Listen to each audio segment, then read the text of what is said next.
Hi soulmate, so this is part two of making this dress. If you've not watched the drafting of this dress, please kindly do so and let's sew together. So this is me joining the shoulder together. After joining it, I've weaved it as you can see in this video.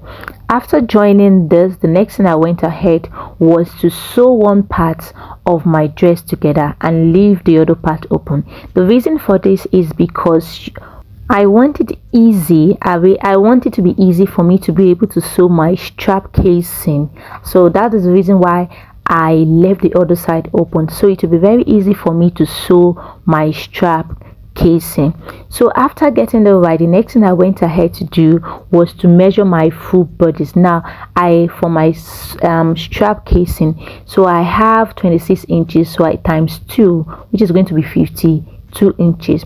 So I measure 52 inches length and 2 inches width. So this is for my strap casing, where my strap is going to pass into. Now you can make yours 2.5 if you're not sure you're going to sew it right, but the least you have is 2 inches. Shouldn't be more than that. And the reason why I made my 2 inches was because I want my strap to be very bold. So I made it very bold and I want it to be able to pass through it easily without any interference. So after measuring 2 inches width and 52 inches length, I went ahead to cut it. So I cut it and I weaved it round so that I can just sew it easily instead of folding it as if I'm folding a bias. So after doing this, the next thing I went ahead was to attach it to the dress.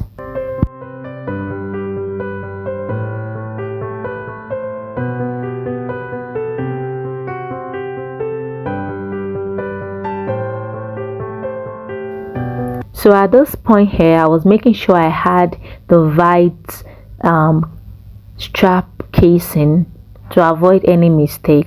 So as you can see, I'm placing it on my dress to make sure I have the right measurement here. So at this point, I've already attached it, as you can see in this video. Now I've weaved it round and I sewed it on my dress. So I have already sewed one side of the dress close, and as you can see, I passed it round the body and I left the other side open. So I was measuring if I had the right length where my strap was going to stay, which I from the beginning was 15 inches, as you notice. So this is one side close where the strap passed in round, and this is the other side open.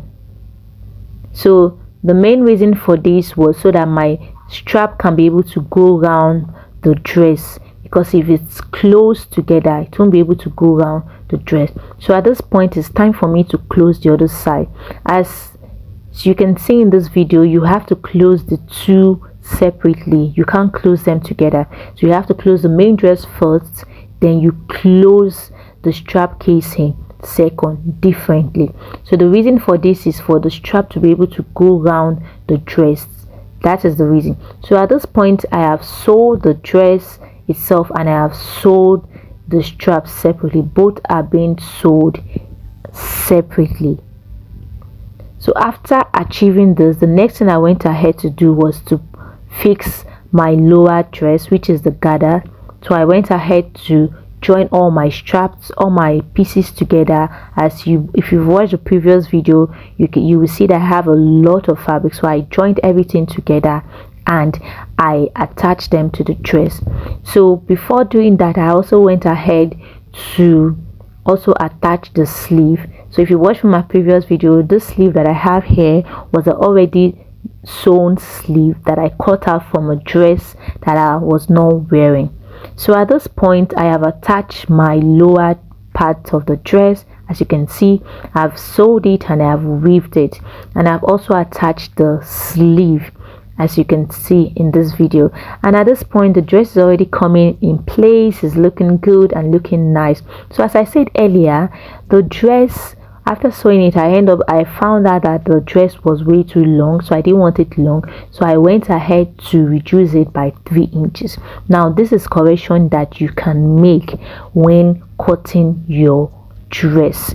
So I've already sewed everything and I realized that it was way too long, so I had to cut it. So after making this correction, the next thing I went ahead to do was to create a hole from the strap. Now from the outside of the dress, from the front of the dress, you can see that the strap is not showing, the casing is not showing, but you will still see the line since it's going to be your dress. So what I went ahead to do was to mark the midpoint of the dress where the casing is sewed and to just make a slight hole in it. Now at this point, if you have, before sewing your strap casing, you can use a buttonhole stitch to create your hole if you are very sure of it being in the middle. But if you are not sure, you can just do this the way I did mine. So I'm just cutting the slight hole. Now I'm not passing through the strap casing, it's just in between the strap. So after cutting the hole, the next thing I went ahead to do was to pass my strap. As you can see, my strap is very bold. Now if yours is as tiny as a bias strap, you can make your strap casing very thin compared to mine. But because I want mine to be very bold, that was why I made it the strap casing very large, which was 2 inches, so for easy passage.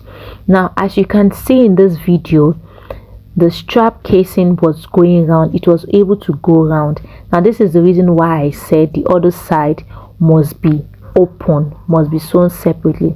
So after doing this, next thing I went ahead was to just sew the down and attach everything, and this is the end of the dress. Can see the dress came out nice and it was looking so good. So thank you all for your time. I really appreciate. God bless you. I love you. Please, if you do this or if you try yours, don't forget to tag me. I love you. Bye.